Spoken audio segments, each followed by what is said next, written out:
Muy bien, estimados. La lección para esta semana lleva como título algo que ya conversamos la semana pasada junto a nuestros maestros y también estudiamos, el libre albedrío, amor y providencia divina. Tres, digamos, ideas que va a tratar la lección. Y el texto clave para esta semana está basado en Juan capítulo 16, versículo 33, donde dice: estas cosas le he hablado para que en mí tengáis paz, en el mundo tendrán aflicción, pero tengan buen ánimo, yo he vencido al mundo. La lección de esta semana nos va a hablar varios temas que el mismo título hace referencia. Y el primer tema que toca la lección cuando hace la introducción, y es la introducción también para nosotros, es poder comprender el significado de esta expresión, la providencia divina. Y la lección lo resume como que es la acción de Dios en el mundo. Por lo tanto, es la acción de Dios o cómo Dios reacciona o acciona frente a lo que nosotros vemos. Entonces, la manera en que entendemos esta providencia influye en nuestra relación con Dios y también influye en la visión que nosotros también tenemos del tema de la semana pasada, del tema del mal.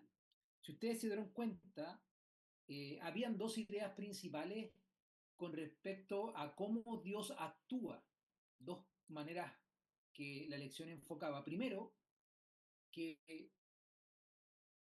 Dios controla todo completamente.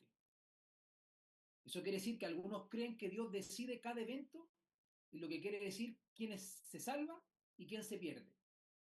Según esta visión, donde que Dios controla todo, es que las personas no tienen la verdadera libertad, ya que está todo decretado por Dios. Esa es una primera idea con respecto a la providencia divina, o sea que Dios controla todo completamente. Ya está todo definido, está todo claro, están los que se pierden, los que se salvan, y nadie tiene libertad. Por otra parte, hay otra idea de este concepto de la providencia de Dios, que es que Dios concede lo que ya hablamos anteriormente, el libre albedrío. La Biblia nos muestra que Dios no determina el todo, sino que permite que los seres humanos, incluso los ángeles, elijan libremente, incluso en contra de la voluntad de Dios. Por lo tanto, el pecado y el mal terminan siendo consecuencias de esas erróneas decisiones o elecciones. Por lo tanto, la lección nos habla un poco de la providencia divina, que es la acción de Dios en el mundo. Ahora, ¿cuál de estas dos ideas que presenta la lección es la que nosotros creemos? ¿Creemos que Dios controla todo completamente y está todo ya decretado por Dios, o que Dios ha concedido un libre albedrío? Por lo tanto, tanto seres humanos, ángeles, tienen la libertad de escoger e incluso ir en contra de su voluntad. Por lo tanto, aquí hay algo importante que nosotros tenemos que recalcar el día sábado, que Dios, y lo vimos la semana pasada, Dios nos ama y nos ha dado ese libre albedrío, lo que significa que nuestras decisiones tienen consecuencias. Pero sin embargo, algo que vamos a ver también, por amor, estableció el plan de salvación para redimirnos del pecado y también brindarnos esperanza. Por lo tanto, ¿qué tenemos que nosotros apuntar durante este sábado de nuestra escuela sabática? ¿Y qué nos va a ayudar la lección también? Es a entender la relación entre el amor de Dios y la libertad humana y el propósito del plan de salvación, y cómo la acción de Dios está en medio de todo lo que vamos a ir conversando durante la lección que vamos a repasar, ¿no es cierto?, con nuestros hermanos de iglesia ya en las clases. No sé si alguien quiere hacer un primer comentario de esta introducción, de este primer día, de esta idea de la providencia de Dios. Eh, bueno, aquí estaba leyendo que depende, digamos, nosotros tenemos que mostrarle a la gente cómo es Dios. Entonces a veces aquí dice que La forma en que representamos la providencia de Dios, la manera en que Dios sostiene y gobierna el mundo, crea a veces preguntas inquietantes en la mente de las personas. Nuestra interpretación de la providencia de Dios está estrechamente relacionada con nuestra posición acerca de la presencia del mal en el mundo, lo que contempla interrogantes como la siguiente: si Dios es amor, ¿por qué el mundo es así? ¿Es Dios quien hace que todo acontezca como sucede? ¿Prevalece siempre su voluntad? Son preguntas más o menos como la que usted se había planteado, pastor, y que muchas personas se hacen no solamente en alguna oportunidad, en muchas ocasiones, y una vez las ha escuchado. Muy bien, gracias, hermano. Hermano Francisco. Sí, con respecto a lo que se cree o lo que se dice de que el Señor determina quién se salva y quién no se salva. Entonces estamos predestinados a quienes van a ser salvos y quienes no. Yo creo que la predestinación de Dios es para todos en general, o sea, Él creó para que todos fuéramos salvos.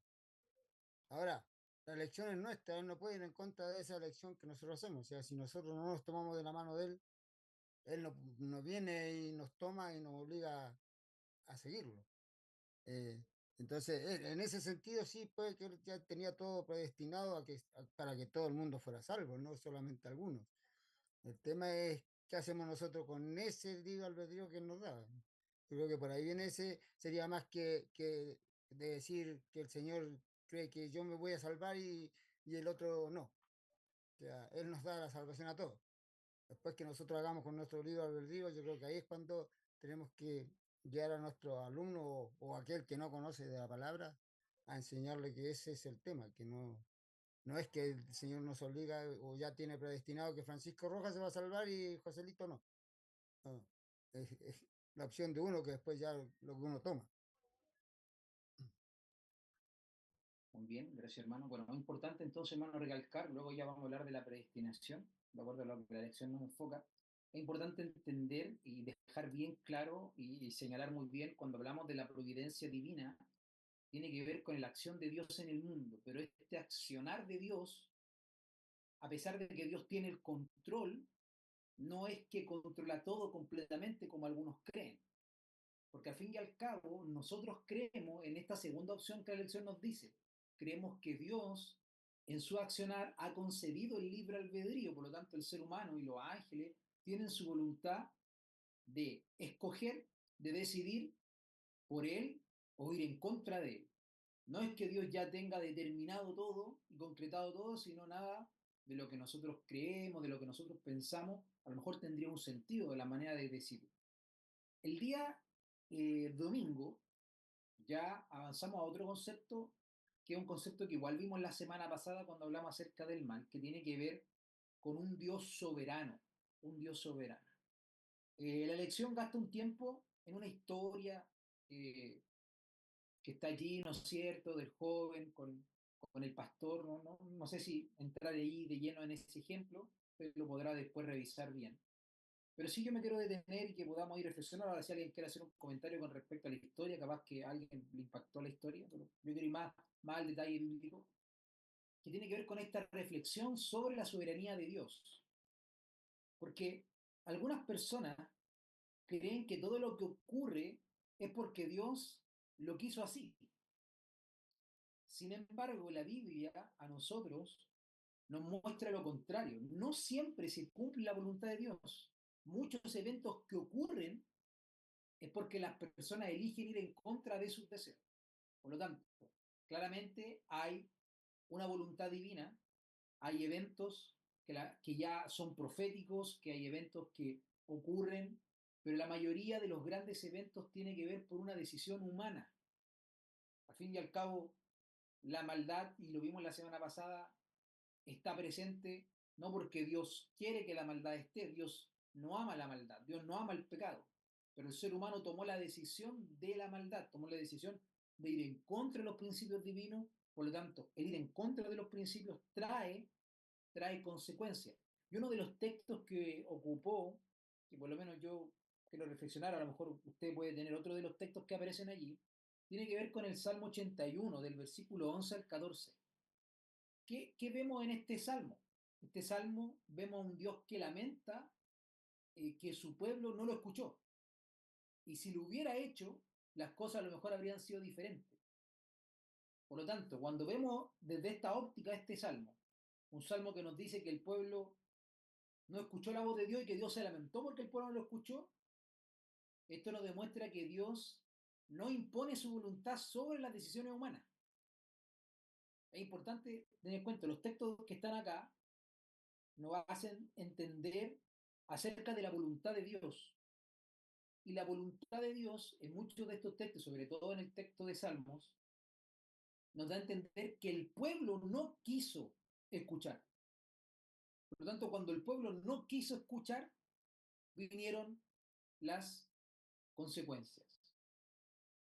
Y eso nos demuestra que Dios no impone lo que el ser humano tiene que hacer, lo que hablamos la semana pasada, y había el ejemplo del robot, que no somos máquinas que nos movemos en pos de lo que solo Dios quiere, sino que al fin y al cabo Dios nos da esa libertad. No sé si alguien quiere comentar allí o mencionar alguno de los textos a lo mejor que a usted le impactó dentro de esta pregunta de la voluntad de Dios. ¿Dios impone, no la impone? ¿Cómo comprender un poco esta soberanía de Dios? Que ya descubrimos que claramente Dios está al control de todo, pero que al fin y al cabo nos da ese libre albedrío, que cada uno también tiene sus propias decisiones o, por decirlo así, su propio control de su propia vida al decidir, como dijo el pueblo, de escuchar o no escuchar. No sé si alguien quiere hacer un comentario con respecto a la soberanía de Dios, la voluntad de Dios que apareció aquí el día domingo.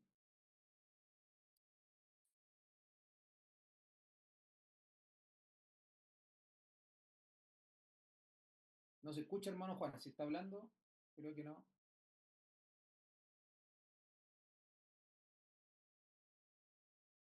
No, no se le escucha. Tiene activado sí el micrófono, pero me da la impresión que a lo mejor Ahí el sí, tema del... Ahí ahí sí, sí, ahí sí. ya. No, yo estaba pensando en, creo que hay un texto que dice, Dios dio y Dios quitó, sea la voluntad del hombre hecha, de Dios hecha, algo así, hay un texto, ¿no?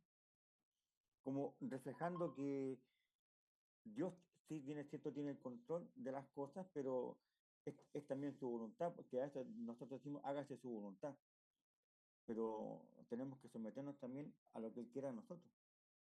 Pero no sé si me entiende la idea.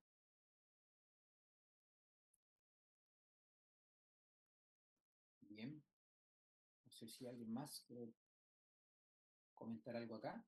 Es importante a lo mejor hacerse varias preguntas en este punto de la lección, que yo ahí mientras leía las últimas preguntas finales y preguntas de reflexión de repente, eh, y hacerle la pregunta de repente a nuestros alumnos para entrar en estos temas. Por ejemplo, ¿creen que Dios causa directamente todo lo que sucede, incluso lo malo? Preguntas que son importantes que los alumnos puedan responder, o cómo ayuda el concepto de este libre albedrío que estamos estudiando a entender mejor la soberanía de Dios, o de qué manera podemos confiar en Dios aun cuando enfrentamos dificultades, en este concepto de la soberanía de Dios, porque ya nos dimos cuenta que Dios es soberano, Dios tiene tal control, pero también dentro de ese control Dios nos da un libre albedrío.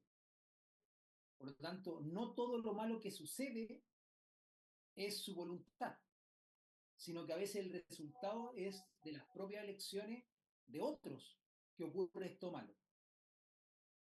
Y pensar, porque muchas veces está en esto, pensar que todo ocurre porque Dios lo quiso, nos genera un serio problema de comprensión del mal y del carácter de Dios. Entonces esto es importante señalárselo a los alumnos, que no todo lo malo que sucede es la voluntad de Dios, porque de repente no, esto es voluntad de Dios, lo que el hermano Juan decía, no, esto es voluntad de Dios, Dios está permitiendo todo esto, no, Dios permite todo esto, al fin y al cabo olvidamos el concepto del mal, el origen del mal que estudiamos la semana pasada y dónde todo esto se origina. Que al fin y al cabo, Dios no es el que... Dios nos da ese libre albedrío, por lo tanto tenemos la oportunidad de tomar una decisión frente a esto. Por eso es importante entender que Dios es soberano, pero que nos da ese libre albedrío. ¿Ya? No sé si alguien quiere hacer un comentario aquí. Hermano Francisco. Sí, más que un comentario, es como una consulta. porque en Isaías 66:4 dice, también yo escogeré sus escarnios y traeré sobre ellos lo que temieron, porque, no, porque llamé y nadie me respondió, hablé y no oyeron. Antes hicieron lo malo delante de mis ojos y escogieron lo que no me agrada. O sea, alguien me podría preguntar, bueno, ¿por qué el Señor está diciendo que Él le va a enviar el escarnio y lo que temen? O sea, va a ser contra ellos lo malo, siendo que para mi entender sería todo lo contrario. Claro, miren, estos textos son muy claros porque tenemos que leerlo con la óptica de la pregunta también. Obviamente hay que leer todo el contexto de Isaías 66. Siempre es bueno, a pesar de que el texto nos dan solo un texto, y siempre es bueno leer dónde está ubicado el ¿No? texto. Ahora, es importante acá que es lo mismo que los textos anteriores. Al fin y al cabo, Dios nos está mostrando que por decisiones de ellos, porque ellos hicieron lo malo, al fin y al cabo escogieron lo que me desagrada, dice el Señor.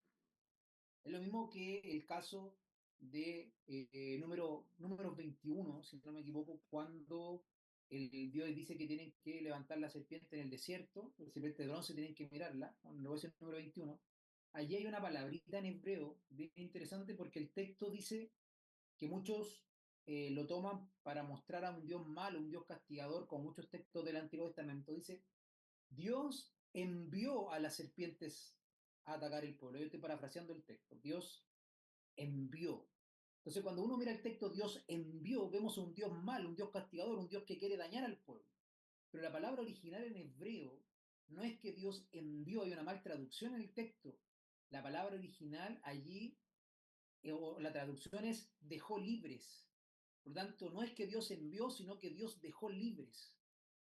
Lo que quiere decir es que, al fin y al cabo, las serpientes siempre estuvieron en el desierto. Pero cuando el pueblo estaba de acuerdo a la voluntad divina y se acataba los principios, obedecía la ley, las serpientes no atacaban porque la mano protectora cubría al pueblo, por decirlo de una manera. Pero cuando el pueblo en ese entonces quiso desobedecer, cuando el pueblo tomó una decisión por su propio lado, Dios dice, bueno, como existe el libre albedrío y yo no estoy al control de ustedes, yo voy a sacar mi mano, porque ustedes no quieren que yo los cuide. Entonces, como ustedes no quieren, yo saco mi mano y la misma serpiente que ya siempre estuvieron, ahora no es que Dios las envió, sino que quedan libres y atacan al pueblo. Y ahora el pueblo, al fin y al cabo, se ve devastado y Dios le dice, bueno, levanten la serpiente de bronce, aquel que la mire será sanado. Por lo tanto, muchos de estos textos nos revelan, nos muestran que cuando el ser humano toma una decisión en contra de la voluntad o de los principios divinos, el ser humano comienza a ver las consecuencias del mal, pero no es porque es la voluntad de Dios, es porque el ser humano, al fin y al cabo, tomó su decisión. Por lo tanto, es importante, le doy el tiro al paso a Daniel, es importante comprender de manera mejor, por decirlo así, el equilibrio entre la soberanía de Dios y la libertad humana, que sería el libre albedrío. Hermano Daniel. Y yo me estaba acordando también de este pasaje, no sé si lo habrán alcanzado a comentar porque me conecté tarde, pero cuando la Biblia menciona, por ejemplo, que Dios endureció el corazón de Faraón. Entonces, obviamente, mucha gente, claro, leyendo superficialmente dice, Dios lo endureció. Pues ahí dice la Biblia literalmente que Dios lo endureció. Entonces, no es, el faraón no es responsable, podríamos llegar a pensar, de esa conducta. Pero me gusta mucho cómo lo explica el espíritu de profecía. En Patriarca y Profeta dice, no hay prueba más concluyente de la maldad del corazón humano que el hecho de que aquellos que están endurecidos en el pecado ven en los tratos de Dios nada que no sea severidad y dureza. Cuando los hombres ceden repetidamente a la tentación, es que su mente se endurece y su conciencia se insensibiliza. Cada vez que resisten el Espíritu de Dios, pierden parte de su poder para ceder a su llamado y para ser impresionados por el Espíritu. Y un día vienen que no pueden ya ser tocados por la gracia divina. Eso aparece en Patriarca y Profeta, página 239. Entonces me llama mucho la atención eso, cómo Em, bueno, ahí se explica con claridad. El endurecimiento del corazón fue el resultado de sus propias decisiones. El faraón había endurecido él mismo su propio corazón. El Espíritu Santo ya no podía alcanzarlo. El Espíritu Santo es quien nos convence de pecado, ¿no es cierto? Es quien nos convence, nos muestra nuestra necesidad de Dios, es quien nos convence cuando nos muestra, digamos, la pecaminosidad de nuestro mal y nos muestra la necesidad de Cristo en todo momento. Entonces, cuando en este caso el faraón repetidamente decidió enorgullecerse, evidentemente que él mismo fue cimentando el camino finalmente de su propio corazón. Así que en el fondo, en el marco de eso, de lo que dice el pastor, justamente Dios no es el autor del mal para nada. Dios es el autor del bien, de todo lo bueno. Dentro de su soberanía, Él todo lo hace bueno, todo lo hace perfecto. Pero la consecuencia del pecado, la consecuencia de la desobediencia, es la muerte. Y lo que Dios hace justamente en el contexto de su soberanía es respetar el libre también albedrío con el que Él ha dado, que Él ha dado a todas sus criaturas. Y cuando llega un mal a ellos, en el fondo, en este caso, producto de la desobediencia, es simplemente la consecuencia del mal que ha sido ya anunciado previamente. Y eso es en el fondo, en el marco de esa relación de causalidades que nosotros entendemos los males que hay en el mundo. Ahora, la pregunta difícil viene cuando uno dice, bueno, mirando el caso de Faraón, significa que llega a un punto de no retorno para algunas personas. Y lo que yo entiendo es que sí, que de repente las personas se pueden llegar a alejar tanto, tanto de Dios que ya el corazón se endurece como una piedra y el Espíritu Santo ya no los toca más. Es como la generación antediluviana, que llegó a acostumbrarse a tal punto al mal que, como dice la Biblia, sus pensamientos eran de continuo solamente el mal. Ya no hacían otra cosa que maldad nomás. Entonces, y ahí tuvo Dios que tomar una decisión radical, pero, pero evidentemente Dios siempre, incluso con ellos también y con todo ser creado, respetó su libre albedrío. Eso era mi comentario. Muchas gracias, pastor. Muy bien, gracias, hermano Daniel. No sé si alguien más quisiera hacer algún comentario con respecto a la soberanía de Dios, a la voluntad de Dios, que es el tema que estamos tratando en este punto. Si no, vamos a avanzar al tercer punto también de la lección. Muy bien, vamos a pasar entonces al punto que habla del Todopoderoso. Y ahí aparece la expresión pantocrator. No sé si lo dije bien, pero ahí está en griego. Bueno, hermano, la Biblia, y la lección lo especifica bien, y nosotros lo sabemos porque lo hemos estudiado, la Biblia nos muestra desde inicio a fin el gran poder de Dios. Nos muestra los milagros ocurridos en el Antiguo Testamento, los milagros del Nuevo Testamento, y nos muestra cómo Dios está al control y ha sostenido el universo. Pero sin embargo, también nos damos cuenta que ocurren cosas que parece que a Dios o que Dios no desea. Y la lección nos menciona varios textos de la Biblia donde nos confirman este concepto del Todopoderoso. Por ejemplo, vamos a leer uno de los textos de Apocalipsis 11, 17, que dice, diciendo, te damos gracias, Señor Dios Todopoderoso. Ahí aparece esta expresión en griego que leímos. El que eres y que eras y que has de venir, porque has tomado tu gran poder y has reinado. Aquí aparece esta expresión y la mayoría, y en realidad todos los textos que aparecen ahí, Jeremías, Lucas, Mateo, Hebreos, acerca del poder de Dios, nos transmiten y confirman que Dios es todopoderoso, donde aparece esta palabrita que se traduce como en griego como pantocrator. ¿Qué significa esto? ¿O qué podemos determinar? El texto es muy claro así. Solo al leerlo, uno se da cuenta que describe a un Dios todopoderoso, o sea, que Dios tiene un poder, y Hebreo 1.3, si usted lo busca, Hebreo 1.3, y yo creo que ya usted lo leyó en la lección el día lunes, eh, nos da a entender que Dios tiene un poder absoluto sobre el universo y que Él lo sostiene. Igual que Lucas 1.37 y Mateo 19.26, yo por lo menos describí aquí en mi conclusión que al fin y al cabo nada es imposible para Dios cuando actúa de acuerdo con su voluntad. Por lo tanto, hay un Dios que tiene un poder que muchas veces nosotros no logramos comprender. Jeremías 32, del 17 al 20, por lo menos yo en mi reflexión aquí anoté, Dios, cuando yo leo este texto, veo que Dios interviene en la historia para salvar y liberar a su pueblo. Por lo tanto, eh, estos textos nos demuestran a un Dios todopoderoso. un Dios que tiene un poder y que claramente ya nos reveló su soberanía y que en esa soberanía tiene un poder que muchas veces nosotros no dimensionamos. Lo mismo que hablamos la semana pasada con respecto al tema del mal. Muchas veces no somos incapaces y tenemos que reconocer que no tenemos la capacidad para entender el todo de Dios, para poder comprender el todo de las cosas que Dios tiene y cómo Dios actúa también. Por eso que tampoco podemos entender el ministerio de la iniquidad y comprender otras cosas, porque nuestra mente está limitada, decía Job.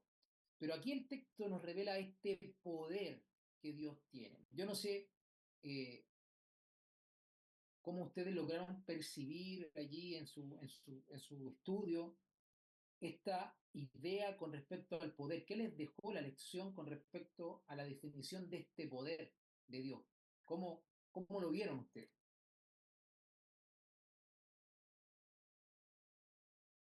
Señor hermano Eduardo.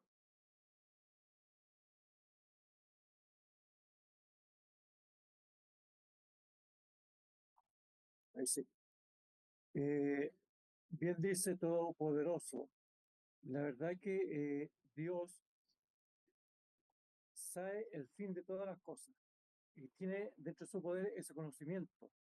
Sabe en qué va a acabar todo, pero no interfiere en las decisiones que cada persona tome, ¿ya? O sea, las consecuencias de nuestras decisiones es lo que va a determinar cuál va a ser el fin de ello, sabiendo que Dios ya sabe cuál es el fin, pero Dios no interfiere para que mi decisión cambie o no cambie. Y es donde se aplica el libre albedrío. Yo decido, ¿ya? Dios, a través de su palabra, me da a entender y a conocer cuál es el fin de una mala decisión y cuál es el fin de una buena decisión. Pero quien decide soy yo, y no Dios. Dentro de ese gran poder, yo, yo entendí eso, que Dios tiene ese gran poder de saber el fin de todas las cosas. Aunque yo no lo comprendo hoy día, Él sí lo sabe. Y- pero va a depender de mi decisión cuál fin voy a tomar, si va a ser para bien o para mal. Muy bien, gracias, hermano Eduardo. Ahora, hermano, les planteo una pregunta con respecto a la lección. La respuesta está ahí porque la estudiamos, eh, para que podamos reflexionar. ¿Puede hacer, ¿Puede Dios hacer cualquier cosa? ¿Puede Dios eh, contradecirse, por decirlo así, frente a su naturaleza? ¿Puede ser Dios hacer las cosas, hacer una cosa buena y una cosa mala? Bueno, ahí La pregunta, hermano Juan. sí, la lección menciona que hay cosas que son imposibles para Dios, porque son contrarias a su propio carácter. Negarse a sí mismo, mentir o ser tentado por el mal. Porque cuando vimos a Jesús allí con el enemigo, ¿cierto? Y lo quería tentar, él simplemente usó las escrituras y digamos, el poder de Dios para vencerlo. Pero estas son algunas de las cosas, o tres de las cosas que entendí que Dios no puede mentir, no puede negarse a sí mismo, porque es su esencia.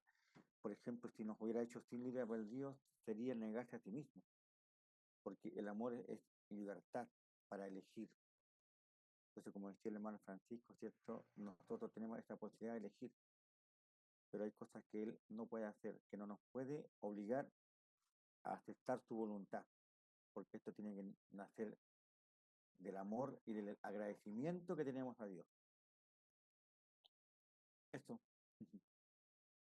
Muy bien, gracias, hermano Juan. No sé si alguien tiene alguna respuesta, alguna conclusión, algo que ahí con respecto a esta pregunta que planteo, ¿puede Dios hacer cualquier cosa? Es interesante la pregunta, reflexiva, que podemos sacar aquí, estar harto tiempo. Si Dios tiene todo el poder y es soberano, puede hacer lo que quiera. Pero ¿por qué Claro. la lección quiere apuntar a esto, hermano Daniel?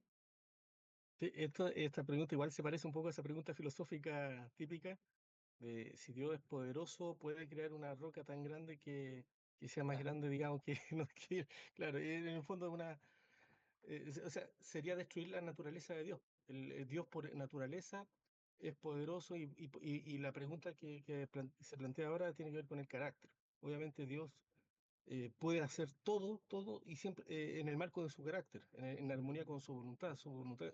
La ley misma es un reflejo de su carácter. Por lo tanto, todo lo que él expresa, desea, sus motivos, sus propósitos, siempre van a estar en armonía con su carácter, con su naturaleza.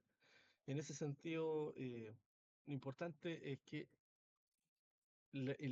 esta pregunta en el fondo nos lleva a meditar en la ley de Dios, que es su carácter, y lo poco que los seres humanos, incluso los cristianos, entendemos acerca de la naturaleza de la ley. Porque cuando nosotros miramos el ejemplo del joven rico, eh, no son pocos los hermanos, incluso nuestros, que a veces piensan que el mismo joven rico guardaba la ley porque él decía que la guardaba. Pero mirando el contexto, Jesús le demostró que él no guardaba la ley, porque el guardar la ley implica estar en armonía con la voluntad de Dios. Y la pregunta, digamos, que Jesús le plantea, ¿no es cierto? Ese desafío de dejarlo todo, de dejar todas esas posesiones y seguirlo, más allá de abandonar las riquezas, el propósito de Dios era que este hombre dejara de depender de sí mismo y que pudiera depender en todo de Cristo. Entonces, esa es la pregunta de fondo. A veces nosotros nos concentramos o miramos incompletamente el escenario. El problema con el joven rico no era solamente el amor por las riquezas, sino que era que dependía de sí mismo en todo, porque incluso cuando se acerca a Jesús, se acercaba con toda su arrogancia, pensando que él ya todo lo guardaba, él se las daba de que ya guardaba la ley y que cumplía todo esto lo guardaba desde mi juventud. Entonces él literalmente era como el espíritu de la Odisea. Tú dices que eres rico, pero en realidad eres pobre, miserable, ciego y desnudo. Estaba engañado el joven rico. Y me llama mucho la atención que la hermana White, cuando habla de este pasaje, ratifica, dice y lo dice literalmente, la hermana White dice, el joven rico no guardaba la ley de ninguna manera, de ninguna manera, o sea, ni siquiera parcialmente, porque como dice la Biblia, o estamos en armonía con Dios o no estamos nomás, no hay puntos medios. El que falla la ley, decía el libro de Santiago, en un punto en realidad fallan todos. Entonces, cuando Jesús le dice una cosa te falta, en realidad le está diciendo todo te falta. Y cuando se va el joven rico y los discípulos se miran y diciendo, este que decía que guardaba toda la ley se va a perder, ¿qué nos queda para nosotros? Jesús les dice, lo que es imposible para los hombres no es imposible para Dios. Y ahí usa el término imposible, pero en un sentido justamente relacionado al problema de la conversión. Porque a menos que el hombre nazca de nuevo, no puede ver el reino de Dios. Y la conversión del corazón, ¿no es cierto? El que podamos guardar la ley, en realidad es imposible para nosotros en nuestra condición caída, a menos que aceptemos la invitación de Jesús, de seguirlo, de hacernos parte de su rebaño, de sus discípulos, de relacionarnos con Él. Porque dice después en otra parte del Señor Jesús, al que cree, todo le es posible. O sea, relaciona justamente la posibilidad, o sea, que tenemos en Dios precisamente en el contexto de una relación. Nosotros, por nosotros mismos, es imposible que guardemos la ley, pero cuando nosotros aceptamos a Cristo como nuestro Salvador, lo invitamos como huésped honrado en nuestra vida, en nuestro corazón, Dios produce en nosotros tanto el querer como el hacer por su buena voluntad. Entonces, y ahí es donde me gusta mucho ese contraste, y con esto termino el ejemplo, que muchas veces se ha usado, por ejemplo, Romanos 7, y lo hemos comentado en otras oportunidades, pero es súper interesante porque durante mucho tiempo ha habido una muy mala interpretación de Romanos 7. En Romanos 7 el apóstol Pablo aparece diciendo, aquí yo soy carnal, vendido al pecado, porque reconozco que la ley es buena, pero queriendo hacer el bien, hallo que el pecado mora en mí. ¿Ah? No puedo finalmente porque el pecado mora en mí. O sea, tiene la intención, el deseo de hacer lo bueno, pero siempre es vencido por el mal, porque finalmente el pecado mora en él. Y esos son textos súper fuertes porque cuando uno lo mira fuera de contexto, ¿no es cierto? Uno dice, el que está hablando ahí es el apóstol Pablo. Y el apóstol Pablo está diciendo que esa es su realidad.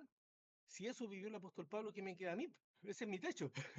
Entonces, como decía por ahí un pastor, en realidad la mala interpretación de este texto ha sido la ruina de muchos cristianos por muchos siglos, porque no han visto lo que dice el capítulo siguiente, que es Romanos 8. Romanos 8 dice, ahora bien, ninguna condenación hay para los que están en Cristo Jesús. Esto es los que no andan conforme a la carne, sino conforme al Espíritu, porque lo que era en pasado era imposible por cuanto yo era débil en la carne, ahora por medio de Cristo ya no me es imposible. Y el versículo 5, Romanos 8:5 dice, porque los que andan en la carne piensan en las cosas de la carne y los que andan en el Espíritu las cosas del Espíritu.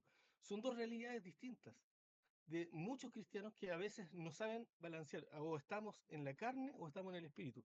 El que está en la carne puede ser un cristiano que reconoce que la ley es buena, que la ley y la voluntad de Dios es lo que hay que hacer, lo que hay que cumplir. Pero sigue en la carne, es carnal, vendido al pecado, como dice el personaje, el creyente de Romanos 7.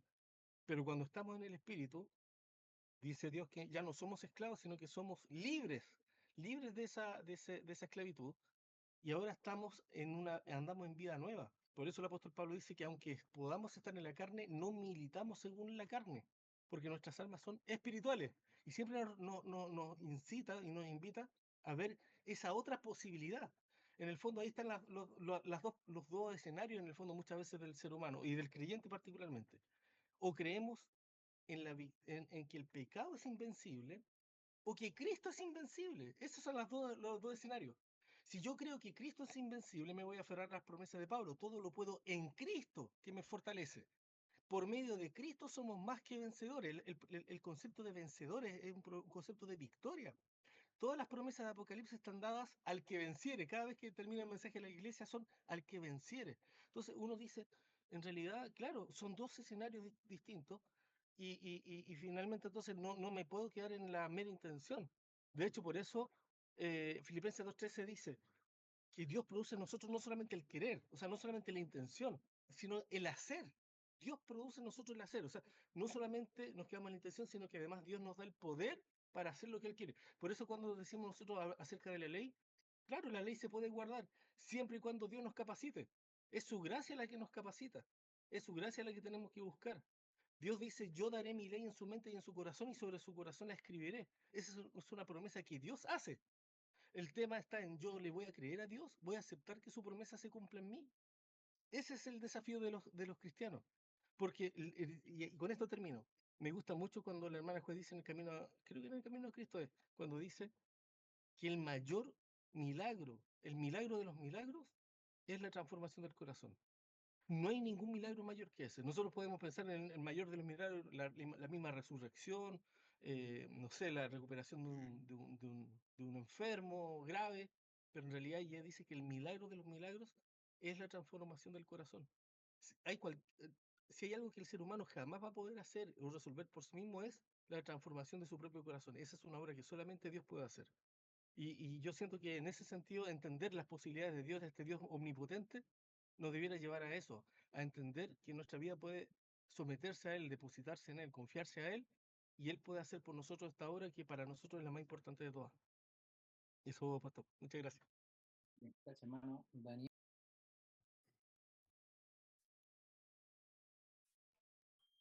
Eh, con respecto a la pregunta en sí, si el Señor puede, claro, tiene el poder para hacer lo que Él quiere.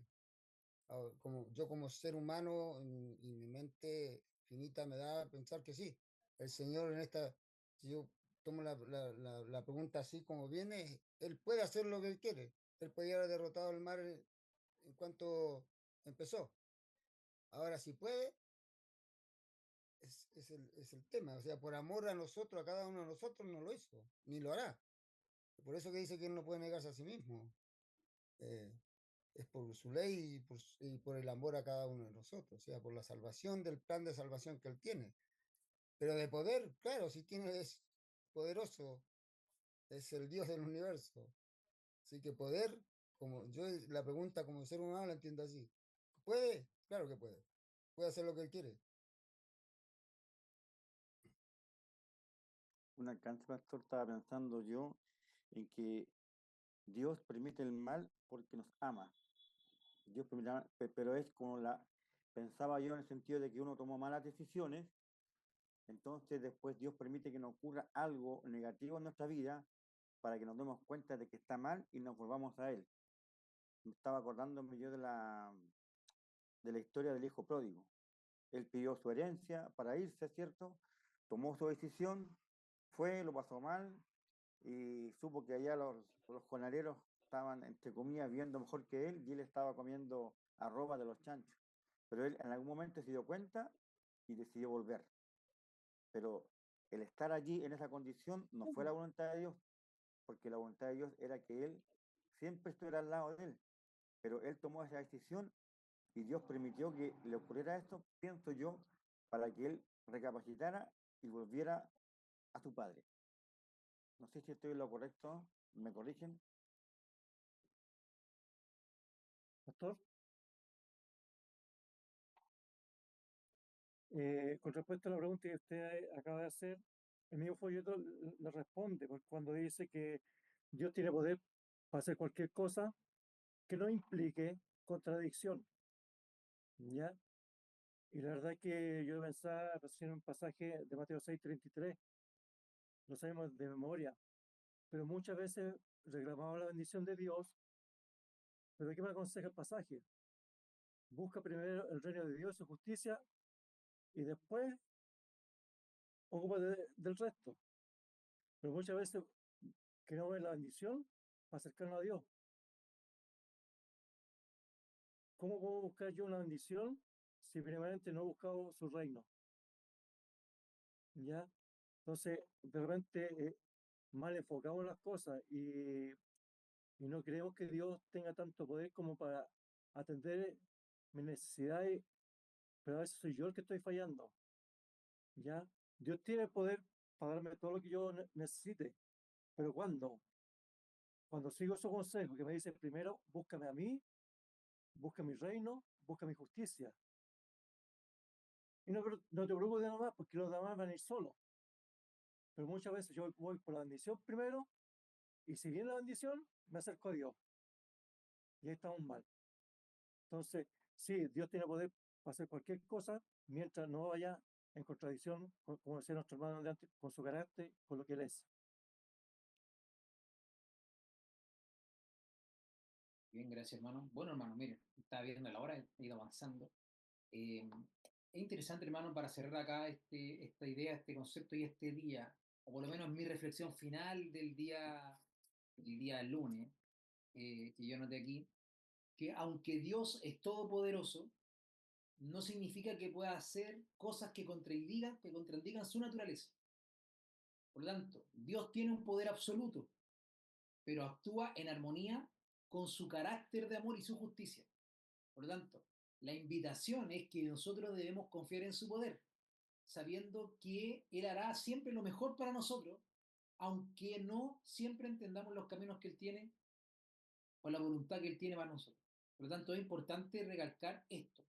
Y ahora vamos a entrar a esta y otra línea que ya la vimos, que la hemos repasado anteriormente, que tiene que ver con amar a Dios y que tiene que ver directamente con que, o esta idea, teología que tenemos del libre albedrío.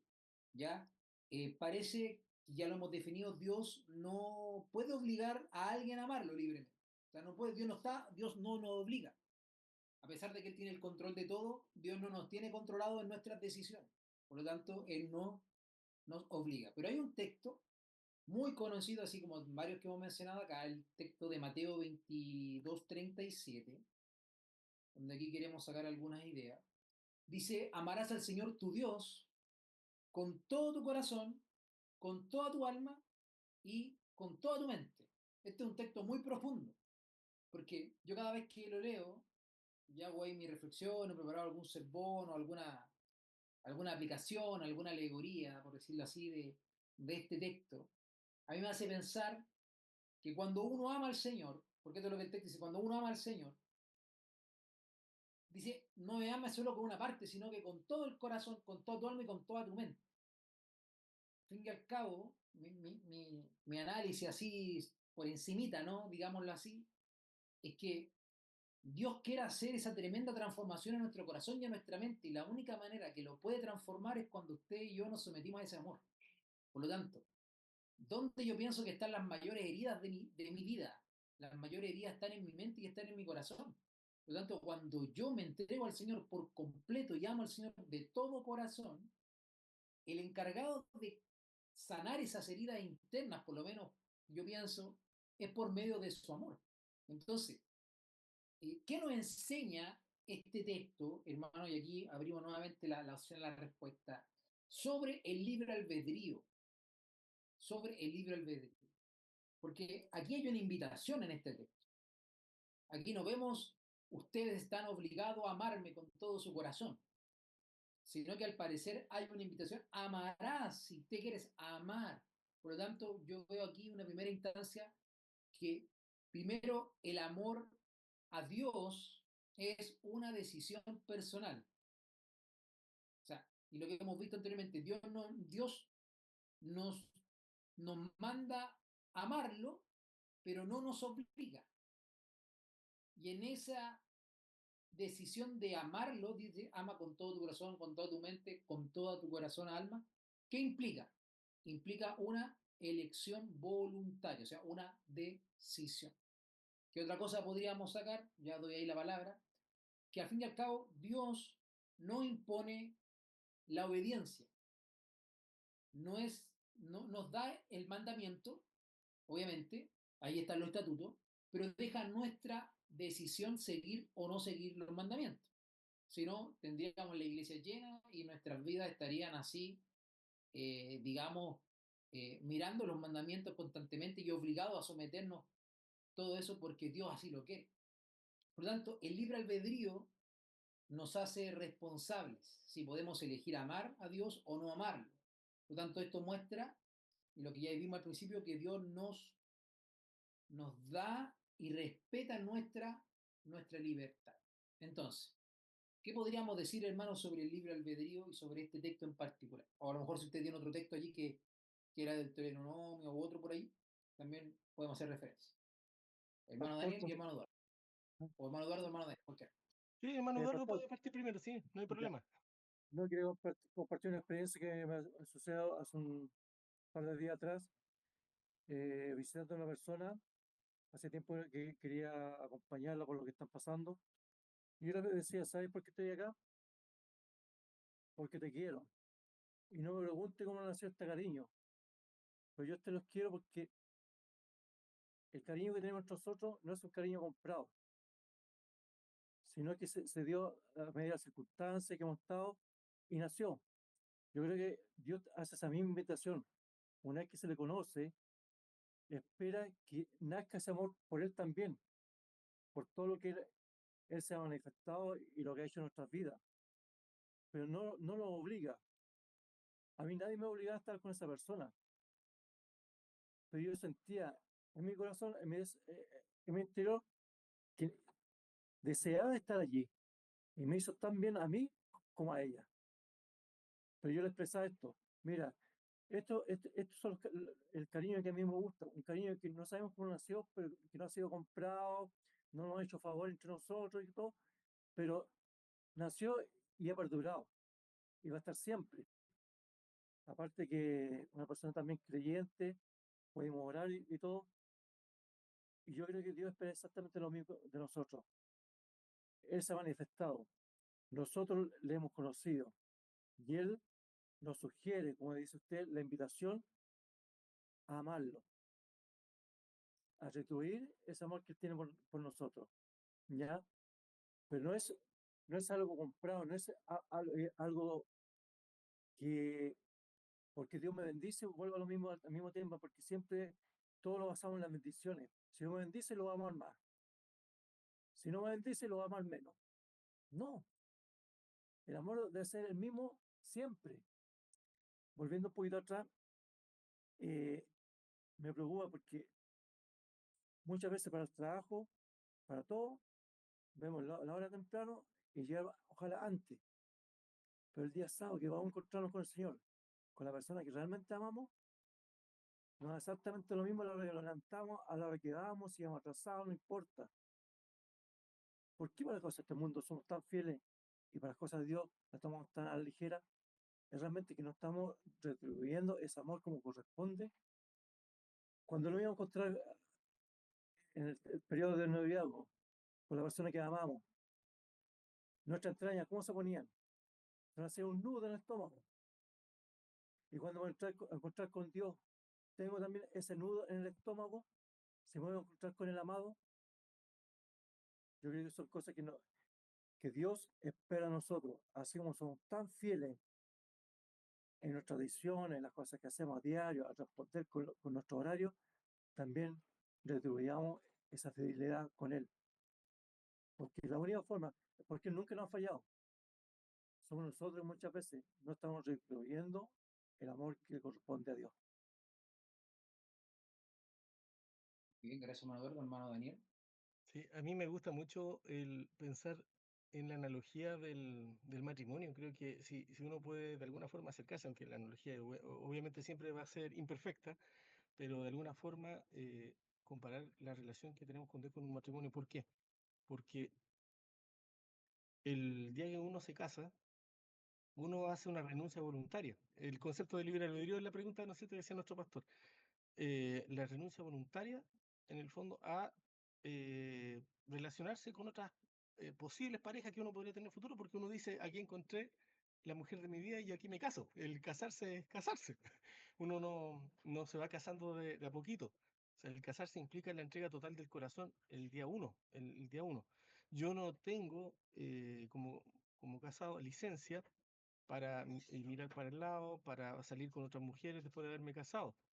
Y uno piensa en la vida cristiana, ¿por qué yo debo entonces pensar que eso va a ser diferente ¿no es cierto? Yo me voy a dar licencias que si yo le entregué al Señor mi corazón, como dice el apóstol Pablo en Romanos 6, ¿no es cierto? Los que hemos muerto al pecado, ¿cómo perseveraremos en él?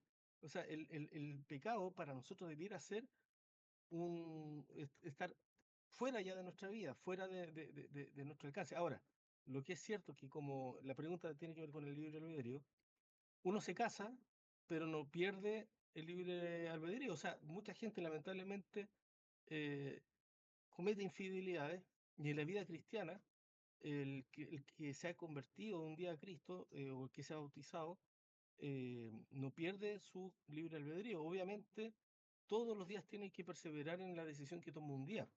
Y en eso consiste la vida cristiana, en que la decisión que yo tomé un día la mantenga el día siguiente, el día siguiente, el día siguiente, hasta que Cristo venga. Por eso la Biblia dice: el que persevera hasta el fin, ese será salvo. Nuestra vida consiste en perseverar en nuestra fe. Los años pueden pasar con la persona que tenemos al lado, ¿no es cierto? Y esperamos que en nuestra vida cristiana sea Cristo, ¿no es cierto?, el principal foco de nuestra vida, de nuestra atención. Em, y ¿qué hace el tiempo en el matrimonio? Profundiza el vínculo, pero la entrega total sigue siendo siempre la misma, siempre va a ser el 100% la entrega total. Lo que hace el tiempo es permitirme conocer más profundamente a la persona que tengo al lado. Y eso es lo que Dios espera que pase con él, en nuestra relación con él. Por eso me gusta mucho la analogía del matrimonio. Ahora, un segundo aspecto y muy cortito lo planteo. Cuando nosotros igual tratamos de hacer comparaciones con cualquier cosa humana, relación humana, igual siempre vamos a quedar cortos, por una razón muy simple y sencilla. Eh, por naturaleza nosotros tenemos tendencias al mal, ¿no es cierto? Y tenemos el germen del egoísmo, tenemos el germen de las tendencias pecaminosas, hasta que Cristo venga. Solamente entonces, ¿no es cierto?, esa naturaleza pecaminosa va a desaparecer. Entonces ahí uno se pregunta cómo yo puedo amar con total pureza a mi prójimo, cómo puedo amar a Dios cuando el pastor leía, ¿no es cierto?, este gran mandamiento, que es el resumen del Decálogo, ¿no es cierto?, amarás a Dios con todo tu corazón, con todo tu alma y con toda tu mente. Si todo lo que yo produzco está de alguna forma contaminado o afectado, ¿no es cierto?, por el pecado. Y una pregunta válida y legítima, y ahí es donde nuevamente vuelve la necesidad de entender la obra del Espíritu Santo, porque el Espíritu Santo dice que esta clase de amor, que yo no soy capaz de producir por mí mismo, Dios la produce en mí. Cuando el apóstol Pablo dice: haya pues en vosotros este mismo sentir que hubo en Cristo Jesús, lo que el apóstol Pablo está diciendo: cuando ustedes amen al prójimo, tienen que amarlo como Cristo lo amaba. Y no podemos amar al prójimo como Cristo lo ama a menos que Cristo muere en nosotros. Por eso el hecho de que Cristo viva en mi vida, que Cristo viva en mi ser a través del Espíritu Santo, cambia mis pensamientos. Dios dice, mis pensamientos no son vuestros pensamientos. Tiene que cambiar mi forma de pensar, mi forma de sentir, mi forma de ver las cosas. Porque Dios quiere que yo vea las cosas como Él las ve. Quiere que sienta como Él siente y quiere que ame como Él ama. Yo no puedo ni siquiera llegar a odiar el pecado como Él lo odia, a menos que Él muere en mí. Porque Él es quien produce enemistad en mi corazón contra el pecado. Él prometió enemistad, ¿no es cierto? Y esa enemistad yo solamente la puedo sentir cuando el Espíritu Santo realmente muere en mi corazón. Por eso el desafío de cada uno de nosotros está en entender que este libre albedrío va desarrollando en nosotros un carácter que se va asemejando cada día más a Cristo. Por eso en la teología adventista se habla de la antropología del carácter, porque el carácter es el resultado de las decisiones que vamos tomando todos los días. El carácter no se forma de la noche a la mañana, el carácter se va formando en el tiempo y por eso es tan importante las decisiones que tomamos hoy y las que tomaremos mañana y así sucesivamente. Eso, mi pastor, muchas gracias. Bien, gracias, hermano. Agregar solamente una cita de la hermana de White que está ahí en Patriarca y Profetas, página 12. Dice, el ejercicio de la fuerza es contrario a los principios del gobierno de Dios. Él desea tan solo el servicio de amor, y el amor no puede ser exigido, no puede ser obtenido por la fuerza o la autoridad. El amor se despierta únicamente por el amor. No sé si ustedes han escuchado alguna vez esta frase, a lo mejor está en alguna canción por ahí que dice, amor con amor se paga. No, no hay otra forma de, nosotros no podríamos pagar todo el amor que Dios tiene con nosotros. No hay forma de hacerlo a menos que lo amemos, ¿cierto? Y lo hagamos con con la libertad que Él nos dio. Porque Dios nos, ya aquí anoté que Dios nos hizo libres por amor, pero somos libres cuando le amamos. No sé si se entiende la idea, porque cuando no le amamos y estamos en el pecado, no somos libres, pero cuando amamos a Dios, sí somos realmente libres. Muy bien, gracias, hermano. Bien, hermano, vamos a ir avanzando ya con otro tema también que aparece en la lección. Me perdí acá, al día miércoles, cuando sale esta primera pregunta, ¿no? Parafraseando aquí la pregunta, ¿predestina a Dios a algunos para salvarse o a otros para perderse? ¿Qué creemos, qué entendemos por predestinación? ¿Cómo entender la voluntad divina, como decía el título, la voluntad divina ideal y correctiva? ¿Cómo entendieron eso, hermanos? Aquí es importante ideas, pensamientos, reflexiones. ¿Predestina a Dios a algunos para salvarse o a otros para perderse? Eso es lo que enseñamos, es lo que creemos. Eso es lo que tenemos que enseñar el sábado, ¿sí? ¿No? ¿Qué decía Efesios del 1, capítulo 1, versículo 9 al 11?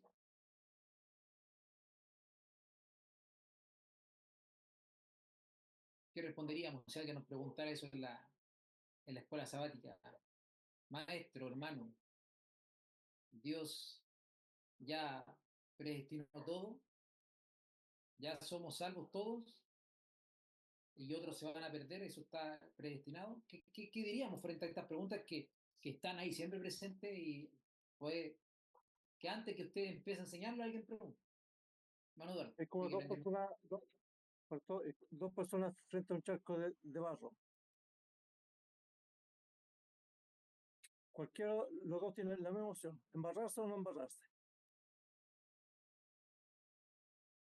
Está predestinado que el que cae del charco se va a embarrar, po. Esa es predestinación. Pero ¿en quién va a estar la decisión si se embarra? En las personas. Uno puede caer al barro y el otro no, para seguir limpio. Dios, en su infinito poder que tiene, en que lo sabe todo, sabe cuál es el fin de las cosas. ¿Ya? Sabe que, sabía que la paga del pecado era la muerte. Y por eso envió a Jesucristo en nuestro lugar. Sabe de antemano, y por eso dejó los 10 mandamientos, que si yo tranquilo hago cualquier tipo de ley, debo ver las consecuencias. Alguien una vez me dijo, mira, Eduardo, hay mucha gente que no le gusta la ley del rebote. Y me lo explicó así. Si tú lanzas una pelota contra un muro, esta va a rebotar y lo más seguro es que te va a pegar. Y mucha gente quiere andar por el mundo haciendo cosas, total sabe que haga lo que haga, se va a perder. Y no es así. Tiene también la opción de salvarse. Pero muchos quieren hacer las cosas y no aceptar las consecuencias. Entonces, las consecuencias están, depende de mí si tengo que pasar un mal rato o tengo que pasar un buen rato. Entonces, ¿dónde se aplica la predestinación? En el fin. Pero eso lo puede cambiar. ¿Quién lo puede cambiar? Mi decisión. Está predestinado que todos los que no crean y no acepten a Jesucristo se van a perder. Eso está claro. Ese es el fin. Pero también Dios me hace la invitación. Que yo sea acepto a Jesús como mi Salvador, me puedo salvar. O sea, yo puedo cambiar el fin. Puedo cambiar el fin del destino. ¿Ya? De los que se van a perder. Y estar en el grupo de los que se pueden salvar. O sea, la predestinación yo la entiendo así. Es el fin de las cosas. Pero quien decide cuál va a ser ese fin, para bien o para mal, soy yo. Y ese, volviendo al libro de Dios, es la posibilidad que me da Dios de elegir desde un principio. Aconsejó a Adán y Eva en Edén. No coman, porque ciertamente si comen van a morir.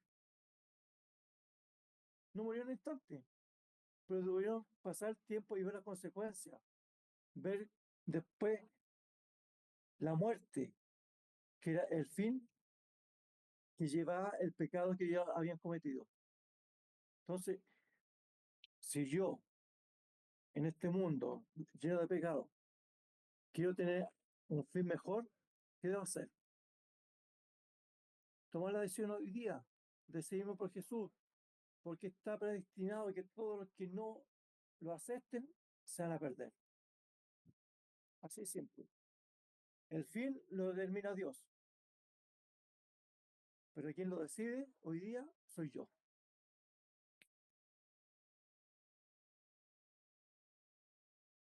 Muy bien, gracias, hermano. Bueno, importante aquí una frase, bueno, una frase es parte del texto, ¿no? Que aparece ahí en Efesios 1:11, que dice, habiéndonos predestinados según el propósito del que hace todas las cosas, según el designio de su voluntad. O sea, una frase importante para entender esto, ¿no? Al fin y al cabo, Efesios 1, o del 9 al 11, nos muestra un poco el propósito eterno de Dios y su plan con respecto a la salvación en Cristo. Por lo tanto, podríamos definir, ¿no? O concluir que no significa que Dios haya decidido arbitrariamente quién se salvará y quién se va a perder. Entonces yo vuelvo aquí a preguntar, porque lo importante es tenerlo claro nosotros, según lo que creemos. ¿Predestina a Dios a algunos para salvarse y a otros para perderse? Según lo que nosotros creemos, la respuesta ¿cuál sería? No, no. Eso es muy importante, eso lo tengamos claro. Dios desea, según 1 Timoteo 2:4, Dios desea qué cosa? Que todos seamos qué? Salvo, Seamos salvo. salvos. Pero como decía el hermano Eduardo y como lo hemos visto, él respeta el libre albedrío de qué? De cada persona. Por lo tanto, la predestinación en Efesios se refiere al plan de Dios de salvar a la humanidad a través o por medio de Cristo, no a la elección individual de quién se salvará o quién se perderá. ¿Ya? Por lo tanto, es interesante entender esto. No sé si alguien quiere hacer algún comentario aquí. Mejor. Bueno, aquí dice, no sé si puedo, Dios ha planeado nuestro futuro y nos propone una meta para alcanzar, porque nuestra meta es la vida eterna. Si decidimos libremente aceptar este plan, Él guiará providencialmente nuestra historia para que se cumpla en nosotros. Pero no depende de Dios el llegar a la vida eterna, depende de nuestras decisiones. Entonces, si nosotros decidimos hacer eso, Dios guiará las cosas en forma providencialmente para que podamos llegar allá. Pero depende de nosotros, no de Dios. Muy bien. Entonces podríamos concluir que Dios ha predestinado un camino de salvación en Cristo, podríamos decir. Pero que cada persona es libre de aceptar o rechazar ese camino. Nadie es forzado a la salvación o a la perdición. sino que tenemos la responsabilidad de elegir. Podríamos concluir, ¿no?, con respecto acá, entendiendo, como dice un amigo, no dice en la profunda, sino de ir un poquito más claro, ¿no es cierto? Y conciso también pensando en el día sábado. Hermano, estamos llegando al fin, ya la hora ha avanzado, y llegamos al día jueves. Con respecto, Dios ha vencido al mundo. Y aquí necesito ayuda porque yo no alcancé a estudiar el día jueves, porque el día jueves me atrasé, y que yo llegué hasta el día miércoles en mi reflexión. Así que aquí, si alguien ya ha ido avanzando o ya lo tiene más o menos claro, nos puede ir echar una manito con respecto al día jueves. Dios ha vencido al mundo. Entonces, hay que hacer algún comentario aquí del día jueves, mientras yo aquí me pongo al día leyendo un poquito.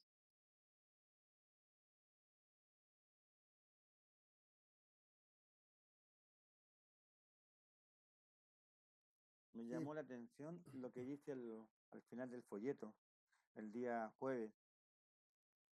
Dice, el hecho de que enfrentemos sufrimientos y dificultades no significa que Dios desea idealmente eso para nosotros. Debemos tener siempre presente el panorama general del gran conflicto. Eso es lo que vamos a estudiar la próxima semana. Sin embargo, podemos confiar en que aunque el mal en sí mismo no es necesario para el bien, Dios puede hacer que algo bueno resulte incluso de acontecimientos que no son buenos. Si confiamos en Dios, Él puede utilizar incluso nuestros sufrimientos para acercarnos a Él y motivarnos a ser compasivos y cuidar a los demás. sí, aquí habla un poco también del plan o sea, lo que el Señor había creado. Sí, era todo bueno para el ser humano. Lo que el Señor creó era eh, amor puro. eh, pero claro, ahí dice también, habla de una historia de repostería, qué sé yo, es lo que más o menos nos pasa a cada uno de los seres humanos. Dentro de todo lo que el Señor nos entrega también está lo malo en el mundo. Y cuando nosotros mezclamos todo eso es cuando creamos un caos dentro de nosotros mismos. O sea, ya tergiversamos lo que el Señor había creado eh, en el Edén. O sea, entrando el pecado en el mundo fue lo que empezamos a mezclar cosas del mundo con lo divino. Entonces, eso es más o menos lo que nos trata de explicar acá y por qué él tiene que vencer al mundo. En el mundo está, si nosotros miramos las cosas del mundo es cuando nos perdemos. Eh, Entonces él Bueno, tiene que ahí, vencer al mundo para poder ponernos eh, a su debida orden a Hay un cada hecho, uno de nosotros. hay un hecho importante aquí en esto que cada uno tiene su propia historia y cada uno puede escribir su propio libro. Claro, Pero hay algo que no podemos nosotros agregar ahí, que es la parte que hace Dios, el ingrediente extra, que es el plan de salvación. exacto. Yo no puedo morir por mi pecado. Dios agregó esa parte para que mi vida pueda tener un sentido. Dios tuvo que poner su parte, agregar ese ingrediente extra. ¿Cuál fue? El sacrificio de Cristo Jesús. ¿Ya? Para que mi vida, a pesar de todos los problemas que tenga, pueda tener sentido y pueda tener esperanza. Y ahí cuando él me dice, no importa lo que estés pasando hoy día, yo vencí al mundo. ¿Y cómo lo vencí? A través de lo que tú no puedes hacer. A lo mejor tú puedes guardar los mandamientos, hacer con el diezmo, participar en la iglesia, hacer todo. Se lo mencioné todo. Pero es lo que tú no puedes hacer por tu salvación. Y eso lo he hecho yo. ¿Ya? Y, y con ese hecho yo vencí al mundo. ¿Cómo fue? Muriendo en la cruz por ti. Entonces, ahora, tú que estás en problema, tú que estás luchando al pecado, ten confianza, porque yo he vencido por ti. Tú puedes hacer todo lo demás, sigue siendo fiel, dando el diezmo, yendo a la iglesia, adorando mi nombre, porque la otra parte la he hecho yo, ¿ya? Y esa es la esperanza que nos da, que a pesar de que yo me pueda caer, pueda faltar su mandamiento, hay uno que ya venció por mí, y ese es Cristo Jesús. ahí, perdón, Daniel, adelante no. Vale, vale, gracias, hermanito Juan. Sí, que la base del cristianismo está en la victoria de Cristo, indudablemente.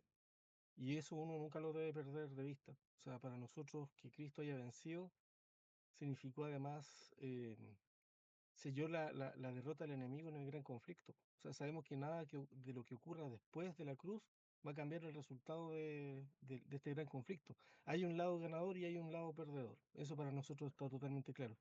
Y es más, el enemigo sabe que tiene poco tiempo. Entonces ahí uno se da cuenta de cuál es el plan del enemigo, porque el gran conflicto, a pesar de que ya ha sido de alguna forma fallado, ¿no es cierto? Ya hay un resultado, pero el gran conflicto sigue hasta nuestros días. Y el enemigo sigue guerreando y aparece Apocalipsis 12:17 que está en guerra contra justamente el remanente, que son los que tratan de guardar la ley de Dios, ¿no es cierto?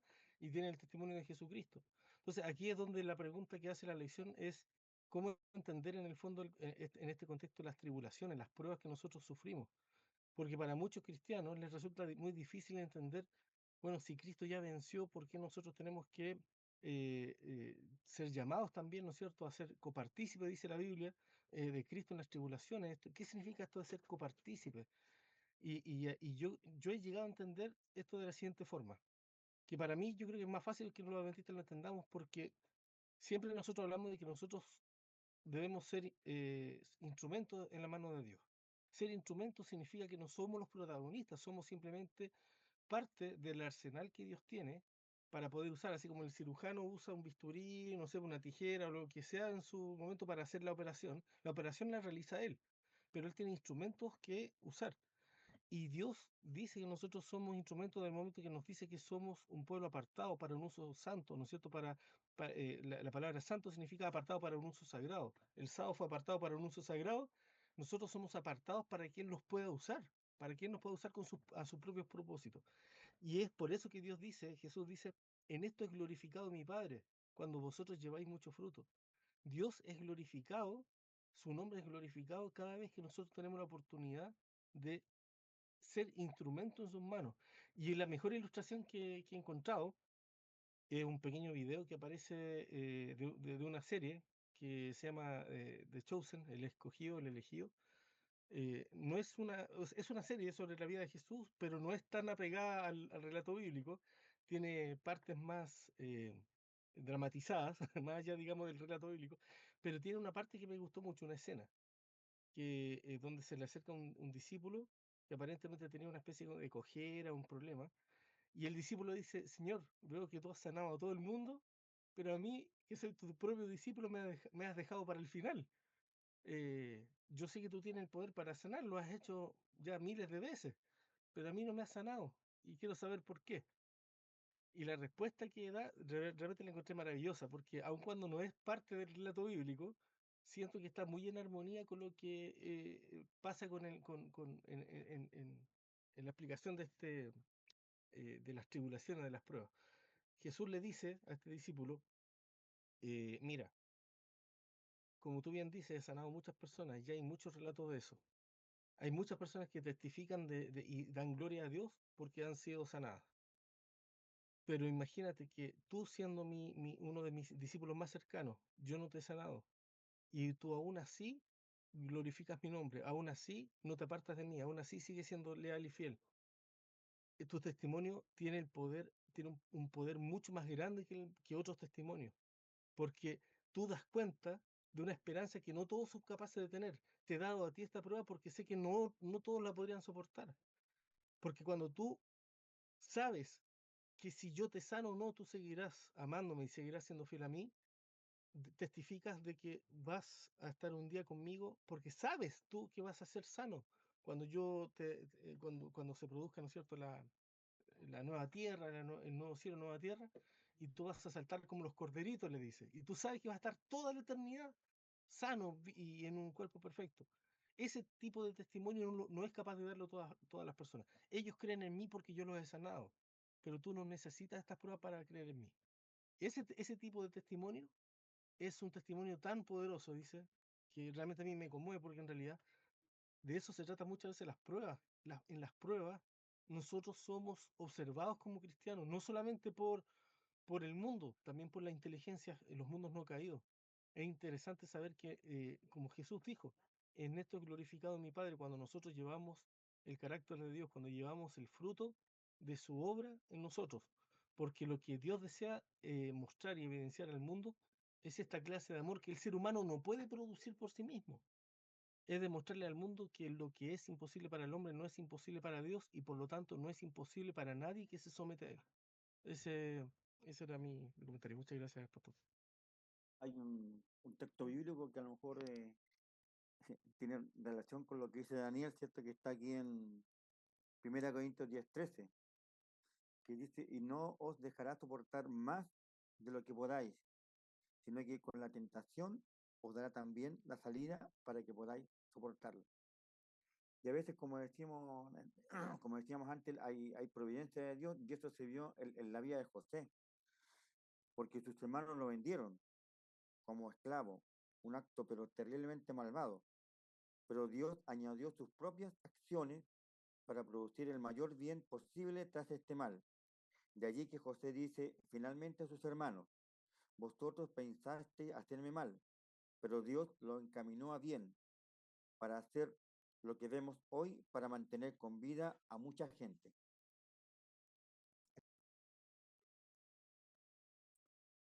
Bien, mis hermanos. Bueno, la lección apuntaba ahí al texto de memoria en este último día jueves, por decirlo así. Y quiero cerrar con el texto. Estas cosas le he hablado para que en mí tengáis paz. En el mundo tendréis aflicción, pero tengan buen ánimo. Yo he vencido al mundo. Que no se nos olvide, hermanos, como decía el hermano Daniel, y hemos concluido aquí de Cunos, la victoria es de Jesús. Sin Jesús, nada podemos hacer. Por lo tanto, todos estos temas que Dios nos ha revelado esta semana, todo al fin y al cabo llega al mismo punto, de que a pesar de las turbulencias de la vida, de los problemas de la vida, porque Ellen White dice y es clara, no se nos ha prometido que no vamos a tener problemas, pero sí se nos ha prometido que Dios va a estar. Por lo tanto, debemos confiar en esta soberanía, confiar en este poder, confiar en que Dios nos ama, en que Dios quiere lo mejor para nosotros, pero que también en tener en cuenta que Dios nos ha dado esa libertad para escoger. Así que escojamos bien y llevemos a nuestros alumnos a escoger por el Señor. Hermanos, Dios nos bendiga, Dios nos acompañe el sábado, allí en nuestras labores en la iglesia, que podamos transmitir lo que la lección nos ha enseñado y que nuestros hermanos también juntos podamos crecer. Nuestros hermanos también tienen sus reflexiones, tienen su manera de ver. Es importante aclarar dudas, pero también es bueno escuchar porque así también vamos aprendiendo de los unos y de los otros. Vamos a orar al Señor para que el Señor nos bendiga. Querido Padre que está en el cielo, gracias Señor porque tú has sido bueno con nosotros en esta tarde. Hemos podido reflexionar, aprender, repasar lo que tú nos has hablado a cada uno de nosotros durante esta semana. Señor, ayúdanos para poder transmitir tu mensaje de la mejor manera posible a nuestros hermanos que son miembros de nuestras clases y que el sábado podamos concluir en el repaso de la lección entendiendo ese poder, la soberanía, la libertad que existe y que tú nos has dado para poder escoger. Ayúdanos, Señor, a amarte, a escogerte y que tú seas lo primero en nuestras vidas. Bendícenos, danos ya un buen descanso en esta noche. Acompáñanos, oramos en el nombre de Jesús. Amén. Bien, mis hermanos, Dios les bendiga. Que estén muy bien, cuídense. Buenas noches. Buenas Muy noches, buenas noches. que el Abrazos. Señor le bendiga, un abrazo.